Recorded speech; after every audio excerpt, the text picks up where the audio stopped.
Yeah, my name is Jason McGoldrick. I'm a final year BCL, and for my international exchange, I went to Shantou University in China for the academic year 2015-2016. I suppose one of them was why not, the university was offering, and it's difficult enough to get into China in itself, so to get a visa to get straight into the country was obviously appealing.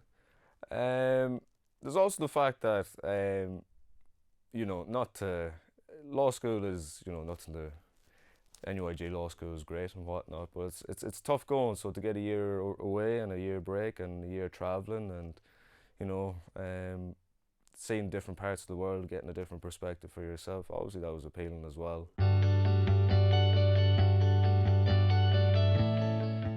I suppose just to go somewhere very different, like. Personally, I wanted to go somewhere to challenge me in terms of, learn a new language, learn a completely different new culture. Um, you know, the Western world, give or take, is usually the same. So to go to a communist country in Asia, massive country, and to live there was very appealing, and to get to know different people and travel and see different parts of the world, and obviously pictures you see of China on the internet and stuff like that is it's a beautiful country, and I got to experience it firsthand myself.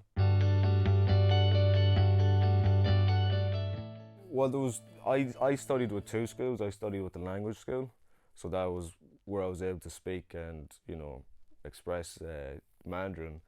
Um, it's not like any European country where you'll find someone that speaks English. Outside the main four cities of Beijing, Shanghai, Guangzhou, and Hong Kong, English doesn't really exist. So it was very good to learn a language that was incredibly practical and useful. And I was also with the law school as well. I did Chinese politics, which was fantastic. I loved that. That was very interesting. And I also did Chinese IT law, media law, and I did ADR as well over there, which was done by Professor Palmer. So it kind of had a Chinese outlook and the way it's kind of implemented in the West as well. So it was a very good year traveling and whatnot, but academically it was very stimulating as well. I learned a lot. I had 12 hours of classes a week, and obviously that helped a lot. It was hard work, but obviously it helped a lot. And then when you go outside the university and you can put it into practice, you can put it into talking to people and stuff like that, or buying stuff, or ordering food, or whatever. Um, you pick it up very quickly. You sort of absorb it in, and it really does help. So it wasn't that, at the start, obviously, it's very daunting and it's very difficult to do. But after a while, it was fine. They're lovely people. I mean, traveling, it does broaden your mind, but it also narrows it as well, in the sense that people the same or people all around the world are relatively the same. So they were very accommodating, lovely people, lovely to talk to, and yeah, I thoroughly enjoyed their company. I think they enjoyed mine. The university is Shantou University, obviously, and it's more known in the China itself as Li Ka-shing University. Um, no, it was fantastic. I really enjoyed my time there. They've got this fantastic new gym complex that they've just built. The library is known as the prettiest library in Asia. That's fantastic. It's a really nice spot, and they love their basketball. They're very into their sports and football as well. So it had a bit of everything in a very good way. A bit of everything that was very Chinese in a sense. So I loved my time there, and I loved studying there, and I loved you know it was certainly somewhere where you weren't stuck for doing something. There was always something you could do. I would say there was about 40 students, foreign students at the university. We were all assigned to one sort of apartment block where we all lived, so it was good in the sense that you could talk to people who were maybe experiencing the same sort of difficulties or some people that really appreciate the same things that you do. You would find those people there, so it was nice in that sense.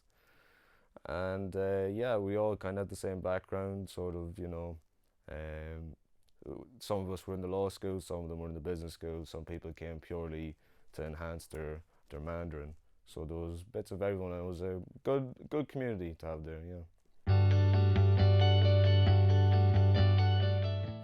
In terms of expectations, what I did expect was that, from a purely job perspective, employers would be very much find it appealing that I went there, and that was certainly the case. I mean, since I've came back, and before I even went, it's something that really stood out to them.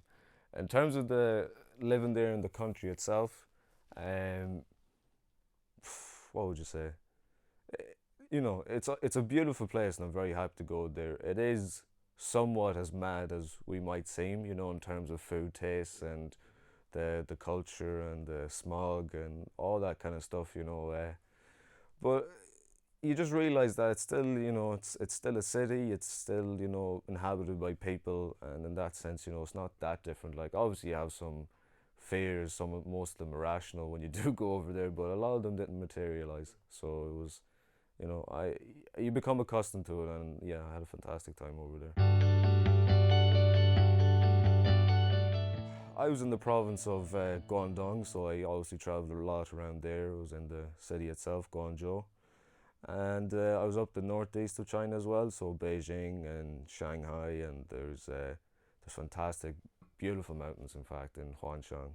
And I was also over the west of China as well, so I was in the Tibetan region and Sichuan, and yeah, look, I mean, it was fantastic. Because of where we were situated, a lot of the other international students went to like Thailand and Laos. But I just thought, you know, while I'm in China, I just thought I'd explore the country itself, and it's not as if you're stuck for somewhere to go. We met a guy over there. He's been teaching at the university. He goes, he's been in China for 20 years and he still hasn't seen everything in China. So you're never stuck for somewhere to go, and yeah, and even in every different province and even in every different city, there's always something very unique and different about it. So it's obviously appealing in that sense, and it's a country rich with it's a country rich with culture. Almost certainly, when I was in the Tibetan region, I climbed Emishan, which is a 3 day climb, and that was fantastic. Simply because the first night we just stayed in this sort of normal house. The second night we stayed with Tibetan monks in their actual monastery, and then the third day you'd reach the top, and the scenery and the temples there, and you know there's these four gold elephants looking out each different direction, and you're above the clouds, and it really was, you know, spectacular. Like it was fantastic. That most certainly stood out the most to me. Yeah. In terms of China, you do have to be a certain mindset. I do think you have to be adventurous. No, you don't have to be Bear Grylls either, but you do have to be open-minded in the sense that you do have to be open in terms of your food tastes, in terms of a different climate, in terms of a different atmosphere. You would have to be open to that, but it's amazing how easily you become accustomed to it, you know, and how you kind of embrace it and just take it in every day is is is as normal as the next one. Like, you know, so for someone that's going abroad, in terms of studying there, you really learn different aspects. Like, so the modules I told you about, Chinese politics and, you know, Chinese IT and media law. I mean, they were fantastic modules. You know, a completely different perspective to what we have over here. Just a very different way of doing things.